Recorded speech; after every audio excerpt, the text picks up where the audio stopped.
Welcome back to Outdoors with Larry Ray on ESPN 790 AM, brought to you proudly by the Tennessee Wildlife and Resources Agency.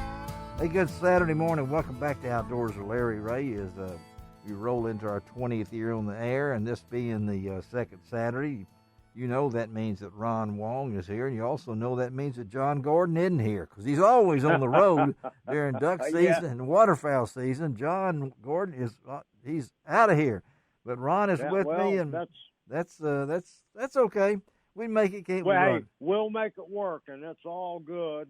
Well, and there'll be a time when John will have to fill in for me also. Right. So maybe he can it's all good. Hey, man, after 500 and something shows, maybe somebody can fill in for me or just fill up with me. I don't know, or put up with me. But yeah, I only remember one time that had. Yeah, that's happened. That's only happened one time. But you did introduce the show. Yep, and stepped out. That was it. But that's really good. It's good. That's very commendable. And then this next segment I've been looking forward to since Ron was able to hook it up with us because been a lot of talk in the bass fishing community, particularly these weekend anglers, that there are so many, and there are so many good ones out there. That we've got a league that's coming up, first event, March the 11th through the 13th at Lake Eufaula in Alabama, and it's going to be the National Professional Fishing League, NPFL. Get ready for those initials because that's going to be a good one, and we're glad to have Brad Fuller on with us. He's one of the founding partners for the National Professional Fishing League. Good morning, Brad. Good morning, guys. Thanks for having me on. Are these exciting times for you, Brad? I tell you, it's. I don't think that sums it up very well, Larry. Chaotic, exciting, and we're going about 2 million miles an hour, and I wish I could get about 29 hours in a day, and I might be getting somewhere. Because you are at Lake Eufaula this week, checking everything out and getting everything ready. Because so as Ron has told us, tell us a little bit about the reason for the league, your goals, and what's coming up. Maybe we can go over a few of the basic differences between other things. So talk about the National Professional Fishing League. Yeah, Larry, thanks. So, Al McCullough, the founder, approached me, last October at an event we were co-located at and pitched this idea to me. And we sat down and really started doing a hard look with, at the business model. Like, hey, can we make this work? And one of the key parts was, hey, do we think we can get 125 guys that want to pay $30,000 in entry fees and fish for $500,000 per tournament? Is there room for another league out there? Yeah. And we knew off the bat that we had to differentiate ourselves and make things a little different that would appeal to a broader spectrum of anglers. And that's why we a couple of pillars of our business model in the beginning was making sure that we built a schedule that was spread out. We didn't want to, we knew we wanted to fish in the fall, which was something that used to happen a lot. It did this year due to COVID. Yeah. And I think people saw a different side of fishing, that it can be tough in the fall and it can be very rewarding. Yeah. But I love fall fishing, and I knew that's something we wanted to incorporate. So we chose to kind of kick our schedule off. We picked the first, 2 weeks in March, somewhere in there. And then we're going to wrap up our championship in the last week of October, first week in November, sometime in there. But we were able to spread our events out and have 4 to 5 to 6 weeks between our events. And we felt like that was important because we feel like there's a lot of anglers out there who are really good anglers, who are in a financial situation where they can commit that kind of money, but they just can't be on the road for 20, 21 days at a time that you have to do with some of the other leagues. Yeah, as Ron says, these guys, a lot of them got real jobs, so to speak. They do, and I think everybody in our field, I don't think we have any full-time anglers. All these guys, most of them own their own business. And a very interesting part are there's a lot of guys here with some tour experience and elite experience that they tried it for a couple of years, and then they chose to take a path where they took care of their kids, they took care of their family, they built a business, and now they're on the other side of that. And I tell you, man, they're raring to go, and we've got some guys I think that are really going to turn this fishing industry on its head because they can catch them, and they've been catching them. Now we're going to provide them a platform to do it on a national level. One lake, 125 anglers, 3 days of fishing, heaviest combined 3-day weight total, all over in 3 days. 1 in 3 anglers will get paid at each event, and we're talking about 6 qualifying tournaments. No entry fee in the national one, which we won't know the national location I guess, until you announce it later on once you get started, right? Yep. Yes, sir. Yeah, we're gonna kind of hold that close to the vest. We're gonna pull a little something out of the hat there at the end. Okay. Because with only 25 boats in our championship field, yeah, we wow. feel like we can do some Woo, things and go yeah. to some places that maybe have never gotten a lot of publicity, but are, if I ask you guys what the best lake you knew regionally close to you were, there's probably some really, really good lakes. Yeah. And we're going to start to shine a light on some of those little smaller lakes that can handle 25 boats over 3 days. And we're going to put these guys out there, and someone's going to take away the championship, the first ever for the MPFL. Okay, Well, Ron, give us Brad, your thoughts on Ron. Yeah, Brad, well, first of all, my thoughts about this league is there are a lot of weekend fishermen really good that ones. do not have the ability to fish at the highest professional level. And maybe they want to, but for whatever reason, be it business, family, or whatever, they're not able to do that.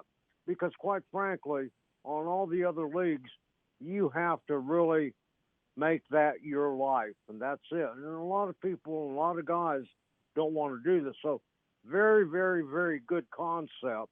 And I have to tell you, I know a lot of guys, and we're going to have a guy on later on this afternoon, Yeah. or this morning, I'm sorry, Yeah. that's going to fish the National Professional Fishing League, who is one heck of a crappie fisherman. Yeah, that's right. One of the top 5 in the nation. And he's kind of switching over because he loves bass fishing. Yeah, yeah. So that's a little tease so, that's coming up. I think it's a great concept. I'm looking forward to following it.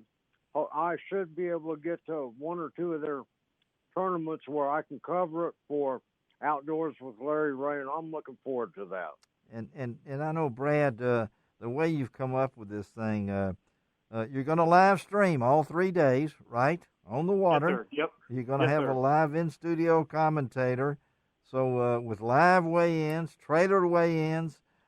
So when you started putting this together, this is not something that you can do overnight. And you just said you're just running in circles right now, particularly during 2020 when everything is crazy. So talk about how it's fallen into place, the reception that you've gotten, because I've seen some of the list of anglers in there on your short list, long list. So talk about, are you on schedule? What's the reception you've gotten? Yeah, we're on schedule, Larry. We knew. We knew this was not going to be easy, right? We are. No way. We were okay with that. Yeah. And, we knew if we worked really hard and promoted it the right way and talked to the right people and surrounded ourselves with the right people with the right mentality, we could get this done. And we're on schedule. Obviously, with what happened in 2020 with COVID, it definitely hurt us. And one was our schedule. Our schedule, I never dreamed it would be as difficult to formulate a schedule. And we were late getting ours out. We wanted it out 1 October, and we just weren't ready to settle. We wanted a very specific mix of lakes in our schedule across the country, and we just really stuck to our guns. And I'm very proud to say I'm very proud of the schedule we put up there. I think it's going to be really good. And you'll notice, there's a lake on there that people probably may or not heard of. I never had, to be honest with you, Wright Patman. We want one of those lakes in our schedule every year. We want to bring a lake that maybe hasn't got the publicity or, for whatever reason, it hasn't been on the national stage. Yeah. We want to bring one of those lakes because there's a lot of them out there. It takes a little more work logistically and working with the chambers to get that done because, a lot of these areas aren't used to dealing with leagues like ours. But we're willing to do the work and bring it to the fans. Well, tell our listeners a little bit about Brad Fuller. I mean, how did you get to? Yeah. I'm a retired military man. I spent 20 years in the Air Force. Last 10 years, I spent in Air Force Special Operations. And amen to you, buddy. Congratulations. Well, appreciate that. I used to have a lot of trouble, Larry. When people would thank me for my service, and I've just come up with it was my pleasure. There's not a better way that I would have, and it's really shaped me into the person I am today, both in business and in my personal life. And a lot of the concepts we have for risk management, risk mitigation, looking at strategic approach and second and third order effects to decisions, a lot of those things that we did in SOF directly translate to business. Yes. And I'm very fortunate that I had a great career and I was able to grow and prosper in that environment and translate over to business. Well, I Well, dabbled my toes in the fishing industry, you know, fishing some of the coastas and doing some stuff like that. Right. Really enjoyed it. Didn't have a lot of success, but I really enjoyed getting out there, and it was the people. The people in this industry is really what motivates me every day to get up and work, because there's just some phenomenal human beings. That's right. And I really enjoy that part of it. My wife and I also own Omega Custom Tackle. We're in our 5th year of ownership. Okay. All right. Yeah, we've been growing and working on that. And, you know, 2 girls, both of them, one is currently attending Ohio State. My youngest daughter is a senior in high school. She just got direct accepted into the engineering program at Ohio State. So we'll be empty nesters here starting the next semester for college. And but now we've got the NPFL and Omega to keep us plenty busy. Keeps you busy. Well, Well, I got to tell you, Brad. Yeah. First of all, from one veteran to another, thank you very much for everything you've done. And secondly, I'm looking forward. You've got to stop in a place called Counce, Tennessee in July. Yeah. And I'm looking forward to that, because I think I'm going to be attending that. You better. To cover it. Yeah, you better. That's Pickwick Lake. Yeah. And that is the end of Pickwick Lake, where typically large tournaments do not take off from. No. It's always from the other end, 75 miles down the lake. So that's really interesting. And I think it's going to draw a lot of people to be able to see that. And we're going to talk to one of you guys about that as the time gets closer. Yeah, we'll get doing that. We got to wrap this up. So, Brad, how do they get information about the National Professional Fishing League? Where do they go? Yeah, guys, they can go to www.tnpfl.com. We just launched our new website on New Year's Day. Yeah, you did. So you can get you can get all the information there. And we've got a few spots left, Larry. So, you know, we're wrapping up, getting ready to solidify the field, but we do have a few spots left. There if you any go. of your listeners that think they may want to do something like this, then they should apply, because we're going to fill this and get moving on. Well, Brad Fuller, thank you very much for being with us, man. One of our folks here at the radio station, Dennis Fuller, I'm sure he's probably a long lost cousin. I'll have to tell him now. So yes, sir. But anyway, Brad, thank you, and we look forward to talking to you again for sure after the event, but maybe hopefully before the event. So all we can say is go get them, okay, buddy? All right, guys. Sincerely appreciate it. Love your show, and take care. Thank you, Brad. All right, let's take a break. Have a great day. All right, let's take a break. Come right back with Outdoors with Larry Ray.